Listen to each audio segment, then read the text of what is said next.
friends. My name is Ty Nitty, and I'm here to talk about our new Pegasus halters. A little brief description on it. It has the 3 pressure knots right on top that's here to assist this horse with just using the pressure points on this horse rather than using pain, using leverage, using via the pressure points. Now, one of the greatest attachments to this that makes this halter so nice is this curb strap that comes underneath, which are attached with precipice knots, which are these right here, and they're pretty easy to adjust.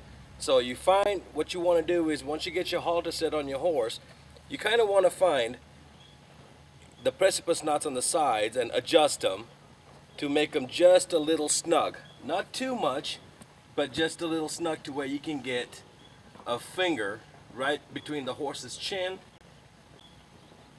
and the curb strap in the bottom. Now what this does is it gives plenty of leverage for this horse to control this horse. If I were to pull this horse right down here, it gets his head right down.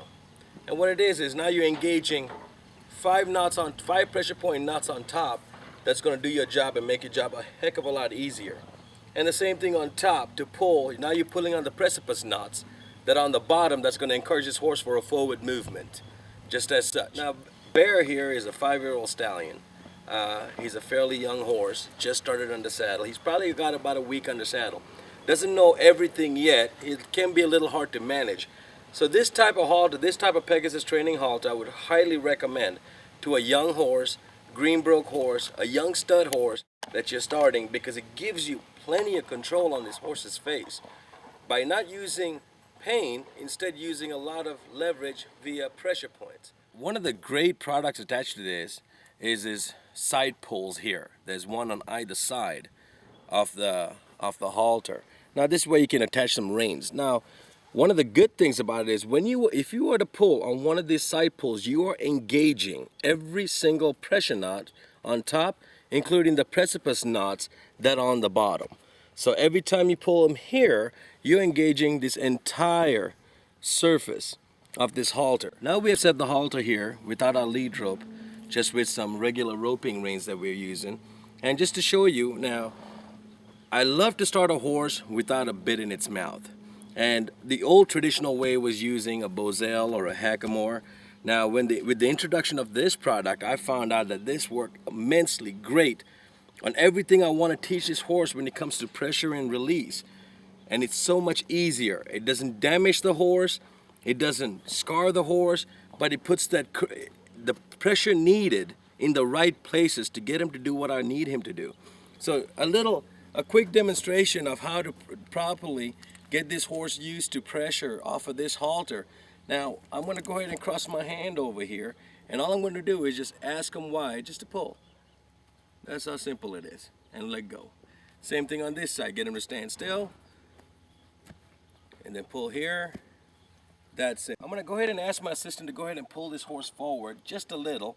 I'm not going to do nothing here. Go ahead and pull him forward a little, and you can see how he'll move on out. Now what I'm going to do is go ahead and stop there for a second. That's perfect. Now what I'm going to do is I'm going to ask my assistant now to go ahead and pull him. While pulling, I'm going to pull pressure backwards.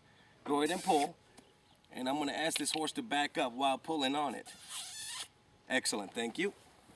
Perfect. That's to show that this horse, even when it bolts, now the first time I ever got on this horse, the very first thing he did was he wanted to bolt on me. And this halter just stopped him dead in his tracks and got his attention real quick. So go ahead and back off for me. Excellent. Just pull him back lightly. There we go. Good job, Bear. One of the ways that I like to apply this halter to this horse is, one of the things I do not like is to do this right here. Because if that horse were to pull back and move backwards, you really don't have control of him. So one of the things I want to do is I want to take the slack on the wraparound on the pole as such, and then bring it around his neck first. Now I got somewhat control of this horse. I can pull his neck towards me and keep control of him.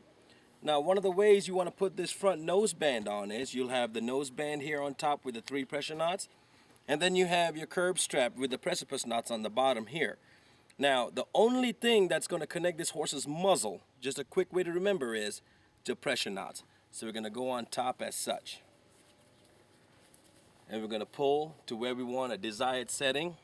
And a good way to determine where to set the halter, just figure on halfway between the bottom of the eye and halfway between the top of your nostrils.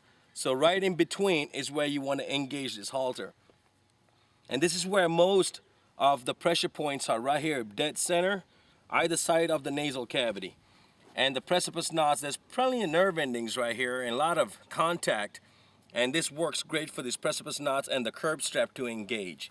So once I find that desired setting, now I'm going to go ahead and loop them through. Make sure it covers his jawline here under his throat latch, and then bring them across and just quick loop it.